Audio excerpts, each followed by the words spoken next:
Hello, everyone, and welcome to Film with Friends. My name is Nikki, and I'll be your host for this evening, or morning, or afternoon, or whatever. Welcome to episode 2 of Film with Friends. And you might have noticed already there's been some changes, right? You look behind me, and there isn't crap back there. I mean, there is, but I've mostly gotten rid of most of it.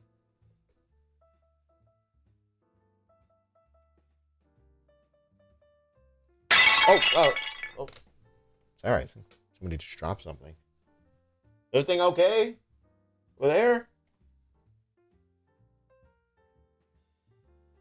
That's right, folks. The return of sound effects at Film with Friends. I never thought I'd see the day. I don't know why. I also don't know why they weren't in the first episode, but here they are. I just want to say that all the feedback, all the input you give me, I take to a certain extent. And I'm implementing. So you'll notice also I moved the mic closer to me, which in case you didn't know, makes your voice sound better.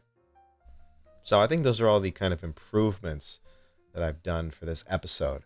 To be honest with you, I did not want to make this episode. And I don't know why. Of course, you know this episode is about Superman, the James Gunn film. Nothing wrong with Superman. As a matter of fact, I quite liked it. The problem I had with it immediately after watching it was trying to figure out a way to express my thoughts on the film. And I've come to a conclusion, which is that nobody cares. So, I'm going to keep it short and sweet, as I hopefully will in the future as well. I got to keep these around 10 minutes. Otherwise, I don't think the algorithm likes them as much. More than that, I don't think my audience likes them as much, because I mostly talk about nothing. But today we're talking about Superman. It was good.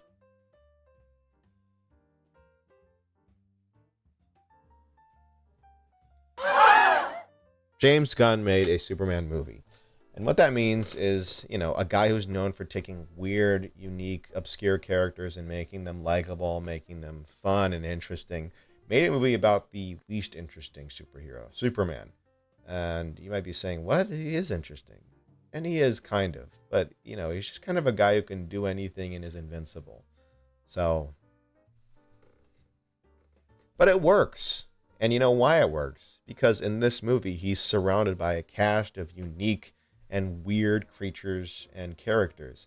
And he's portrayed by a very charismatic, very sweet, very charming actor named David Corn Sweat. I think that's how you say that.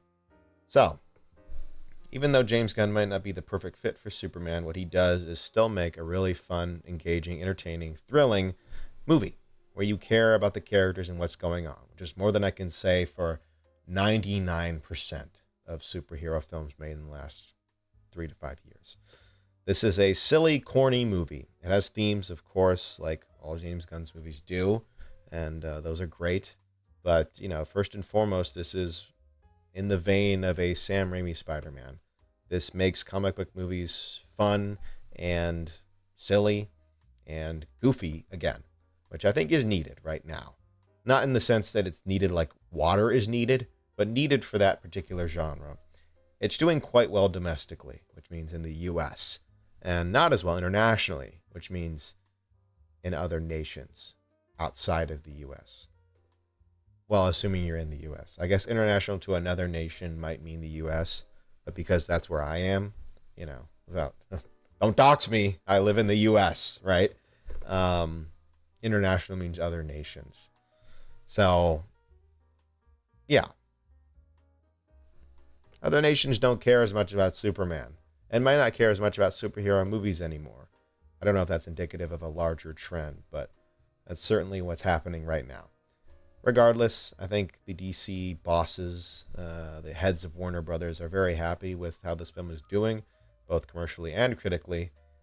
And with James Gunn in charge, I feel fairly optimistic, let's say, about the future of the DCU. Supergirl is next, which is scary.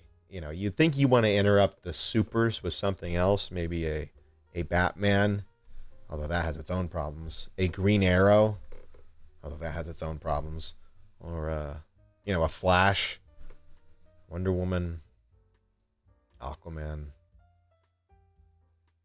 I guess there aren't a lot of great options for these recognizable characters, but I know the Clayface movie is in development, which is just shocking to me as an idea. I'd love to see that, and I will see that. Maybe if that was between this and Supergirl, that would be kind of a better pace. But who knows, because it's Clayface. So I don't know. We'll see how that goes. Again, I'm fairly hopeful, and I think you should be too. If you like superhero movies, you'll like this movie, and hopefully this speaks to the quality of these films in the future.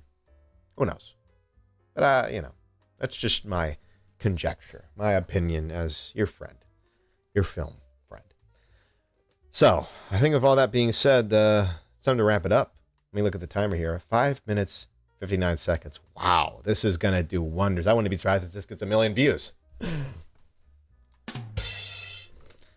But I'd like to thank you all for watching Film with Friends. I want to just let you know real quick, we're not always going to be talking about the newest, most popular crap out there. I think what's most important to me is that I talk about something that I feel interested in.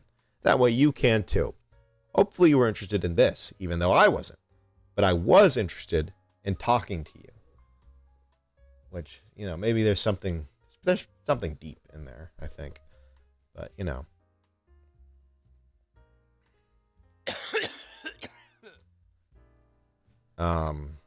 I appreciate you and everything that you do for me, which is watch my videos if you're watching this. So let me know what you think in the comments. Drop a like and a subscribe, of course. And I will see you all very soon. I think weekly on Fridays for the next episode of Film with Friends. And just to let you know, I think we'll have a guest. I'm Nikki. This is Film with Friends, signing off.